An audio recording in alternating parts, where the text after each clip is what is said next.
Maxi pia Nzengeli anapata faida kubwa sana.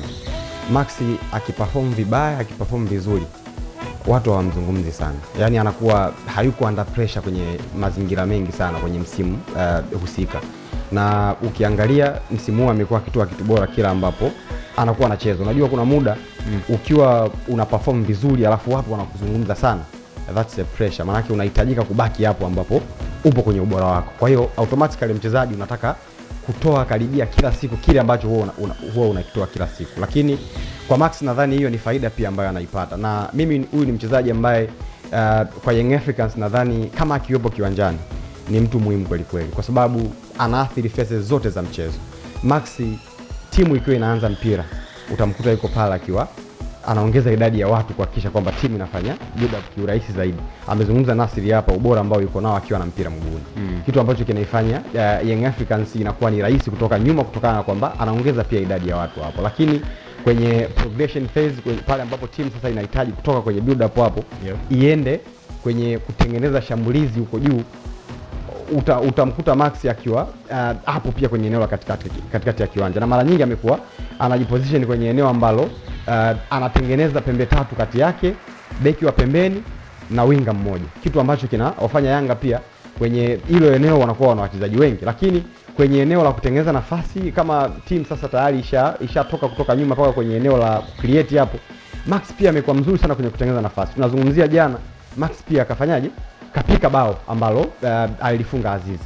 Lakini kwenye kufinish unaona ni mtu ambaye ana uwezo pia wa kufunga. Jana unaona pia akafunga goli. Kwa hiyo ukiuangalia tu mchezo wa jana tu Max kafanya karibia kila kitu. Phases zote za mchezo amedhiathiri. Kwa hiyo nadhani ni moja kati ya wachezaji bora sana, ni muhimu sana kwa Young Africans kwa sababu amekuwa akifanya hivyo vitu. Lakini moja kati ya kitu ambacho anafaidika nacho ni hiki cha kwamba mara nyingi akiperform vibaya au vizuri watu macho yao yanakuwa sio kwake sana, macho yanakuwa kwa wachezaji wengine. Azizi akiperform chini ya kile ambacho amekuwa anakifanya watu wamekuwa wanazungumza sana, lakini kwa Max imekuwa ni tofauti sana. Lakini ukijaribu kutazama mchezo wa jana mkule, ni mchezo ambao dakika 20 za kwanza Young Africans kuna vitu vingi sana ambavyo walikuwa wanafanya sio sahihi.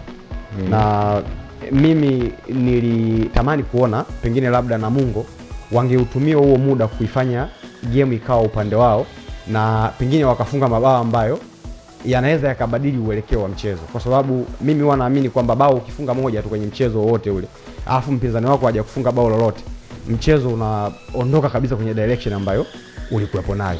Ukiangalia kwenye dakika 20 za kwanza Young Africans is like hizi wiki mbili labda ambazo hawajacheza, kuna athari fulani ambazo wachezaji walikuwa wanazipata kwa walikuwa wanaingia kwenye game taratibu, pasi nyingi zilikuwa mbovu sana, touches za wachezaji nyingi kiwanjani mbovu, maamuzi ambayo yalikuwa ni haraka kwenye maeneo ambayo yalihitaji huo uharaka.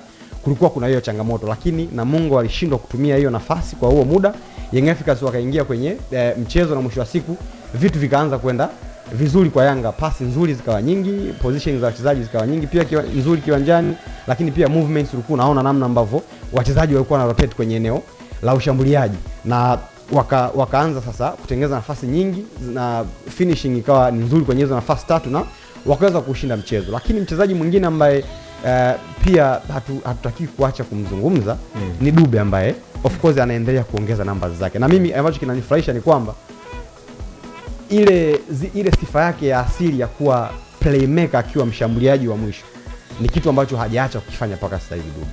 Kamwangalie position ambazo anazichukua kiwanjani, unaona kabisa huyu ni mtu ambaye anarahisisha utendaji kazi wa wachezaji wengine kiwanjani. Na kwenye goli ambayo amelifunga nadhani utasifu vitu vingi sana. Kulikuwa kuna qualities nyingi sana kwenye ile goli. Kwanza quality ya movement ambayo alifanya Kibwana, unaona alifanya movement nyuma ya mgongo ya mlinzi yule wa Namungo. Lakini nenda kaangalie quality ya V-pass ambayo alienda kuipiga Dube, ubora wa tani ambayo alifanya, then bang mpira kwenye wavu. Kwa hiyo nadhani Yanga jana wali dominate zaidi kuanzia dakika 20 kwenda huko mbele, kwa maana ya kufanya vitu vingi sahihi kiwanjani. Nafikiri amemtaja Dube. So, Dube ana package kubwa na kuna vitu vingi sana ambavyo anaweza akaifanya kama mshambuliaji na daraja lake ni la juu. Lakini kusema ukweli ratio ya matumizi ya nafasi kwa Dube imekuwa ni ya chini sana. Dube sasa ana magoli 13, sio? Yes. Hakutakiwa kuwa na magoli. Yaani na zaidi hapo. Hakutakiwa kuwa chini ya 20. kwa nafasi ambazo anazipata hazikutakiwa kuwa goli chini ya 20, na hizi nafasi hajaanza kutengenezewa leo. Mechi ambayo Yanga alicheza na Kagera, sijui ilikuwa mechi ya pili, Dube alikaa nadhani takriban kama mechi 6 bila kufunga za kwanza. Yeah, hii ilikuwa mechi ya pili ya ligi, mechi ya pili ambayo Yanga alishinda 2-0, alifunga Max na Nzengeli baadaye. Max na Mzize na Kagera kule. Ile mechi Chalamanda alisifiwa sana kutokana na Prince kumlenga Chalamanda mara kwa mara. Kwa hiyo toka mwanzoni nafasi ambazo anazipata Dube, utumiaji wa hizo nafasi umekuwa ni wa chini sana. Nafikiri kinachomuokoa pia na mazingira ya ligi yetu. Unajua kwenye hii ligi hizi timu kubwa zina luxury ya kutengeneza nafasi hata 10 kwenye mechi moja. Lakini tungekuwa tuna ligi fulani ambayo ni ngumu, nakuta labda Yanga au Simba au Azam kwenye mechi anaweza akatengeneza nafasi 4, 3, 6, alafu Dube anazikosa vile, inawezekana ingekuwa ishamweka kwenye matatizo kiasi fulani kutokana na kushindwa, yani kuwa na ratio nzuri ya utumiaji wa nafasi. Sisemi kwamba atumie zote. Duniani kote hakuna mshambuliaji ambaye atatumia nafasi zote. Yani nafasi 3 atafunga 3, no. Lakini ratio inatofautiana. Kuna mshambuliaji unajua kabisa huyu ukimtengenezea 5, 2 ziko kambani. Kwa hiyo nafikiri kinachomsaidia pia ni hicho kwamba ligi yetu hizi timu zinaweza zikatengeneza nafasi nyingi, alafu ukizipoteza baadhi yake inawezekana isiwe story. Lakini kama angekuwa na ratio nzuri, kwa mfano mtoe Dube pale Yanga, mweke Jonathan Soa, nafikiri nyingi sana angekuwa si chini ya kamba 25 tayari angekuwa nazo. Tumeona ratio ya Soa, ana magoli mengi kushinda mechi alizocheza, na anacheza kwenye kikosi cha Singida. Singida hawana quality waliokuwa nayo Yanga. Singida hata ukienda kwenye takwimu, wastani wa utengenezaji wa nafasi kwa Singida hauwezi ukawazidi Young Africans. Yanga ndio timu ambayo inatengeneza nafasi nyingi sana kwenye hii ligi kushinda timu yoyote kwenye ligi yetu. Kwa hiyo ukimtoa tu pale Dube, umweka Jonathan Soa, Yanga amecheza mechi 27, sio? Tumebakisha mechi 27, mechi 2 na hiyo ambayo ile minimum kwa ratio ambayo ameionyesha Jonathan Soa akiwa na Singida. Ukisema uikopi na uipaste, Jonathan angekuwa na goli 28. Unajua angekuwa Yanga. Kwa sababu nimtolea mfano Soa. Najua kuna mtu atakuwa anasikiliza atakuwa anakuambia kwenye hizo goli ambazo mpaka saizi Soa amefunga ngapi, 11 nadhani. Kuna penalty kadhaa ambayo atakupa reference ya kwamba Dube hana penalty. Sio? It's understandably, unajua inaeleweka kwa sababu ni fact. Ni ukweli, ni kitu ambacho kipo. Lakini kinachojaribu kusemwa hapa, anachojaribu kukizungumza Nasri, bado ni fact pia. Chances anazozipoteza Dube ni nyingi. Kwa mfano kama jana akafunga goli moja akapoteza chance ngapi? 2-3. Mechi ya Kagera unaoisema wewe ambayo hakufunga lakini alipoteza chance 3. Na kuna mechi nyingine na nyingine ambazo kapoteza chances nyingi kuliko alizofunga. Na ndio maana hapo katikati watu walikuwa wanamzungumza sana Dube. Ndio pale ilibidi watu watoke na numbers kwamba ndio mshambuliaji mwenye namba nzuri na nini, lakini it's not about the numbers ambazo ameziweka. Watu wanazungumza sio kwa sababu hawajui ubora wa Dube. Wanajua kwamba Dube anaweza kufanya zaidi ya hicho alichokifanya. Kwa hiyo it's their right. Au tunasema wako sawa wakiamua kumcriticize kwa sababu wanaona kama Dube ana uwezo wa kufanya zaidi ya hicho alichokifanya sasa hivi, na sio kwa ubaya. Kwa hiyo na wao pia wanaojitokeza kumtetea, unajaribu kuelewa kwa sababu ndio kazi yao inaweka katika club, kuhakikisha kwamba mchezaji yule anakuwa yuko comfort. Kwa hiyo hizi ni pande mbili ambazo kila mmoja amechagua pande na kila pande iko sahihi kwenye kile anachokisema. Na unajua kitu kimoja, mimi sijawahi kuficha kwamba ni mshabiki mkubwa wa Dube. Yaani hata wakati kile anapitia magumu ndani ya Yanga, mimi sikuwahi kuficha kwamba ni mmoja ya mshambuliaji ambaye ananivutia kwenye hii ligi.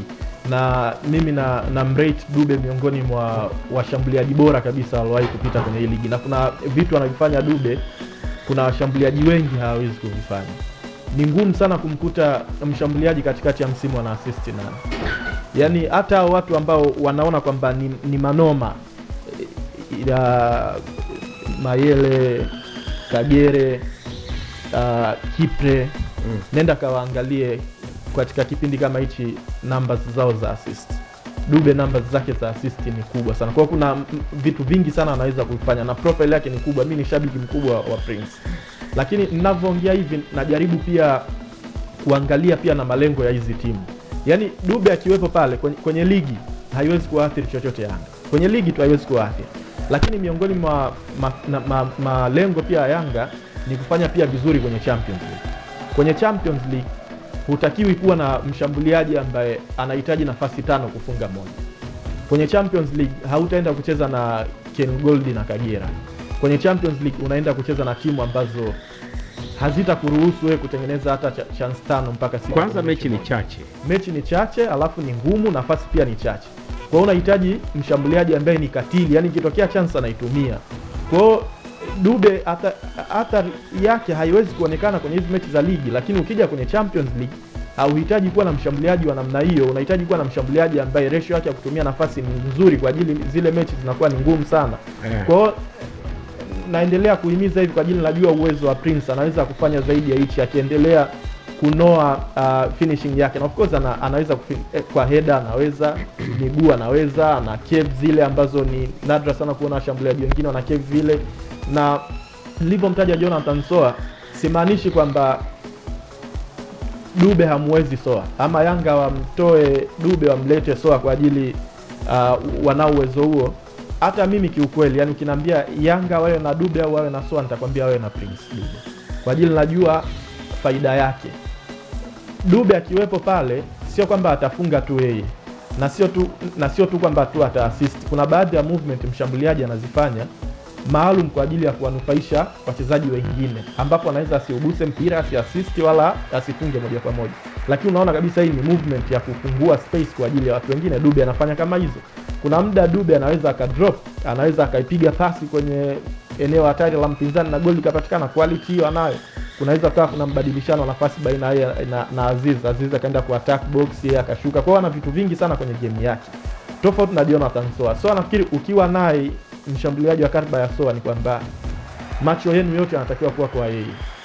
Hawezi kufanya movement ili mchezaji mwingine anufaike, wala ukienda kuangalia kwa mechi alizocheza nafikiri hana assist.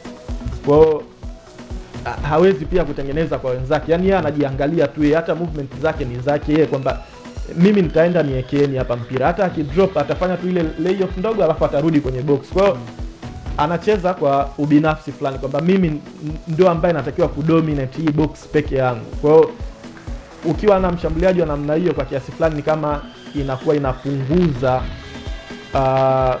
athari, yani inapunguza uwezo wa wachezaji wengine pia kuchangia magoli. Lakini ukiwa na Dube anakuwa anafungua milango pia kwa wengine. Mimi nadhani hiyo ni swala mtambuka kidogo. Inategemea na timu yako ikoje. Kama timu yako inahitaji msaidizi au mshambuliaji ambaye anaweza kabeba na majukumu mengine mbali na kufunga tu, utamhitaji Dube. Lakini kama timu yako inahitaji mtu ambaye anaweza kauweka mpira tu kambani pale, unahitaji mtu wa kuweka mpira kambani, so ana prove a point. Kwa hiyo ina depend na wewe tu timu yako iko vipi. Ukiwa na timu ambayo tayari ina sijui ina Pacome, ina Maxi, ina Azizi, yani inao watu huko around, umeelewa vizuri. Sidhani kama unamhitaji sana au mwingine afanye majukumu mengine, akifanya ni extra.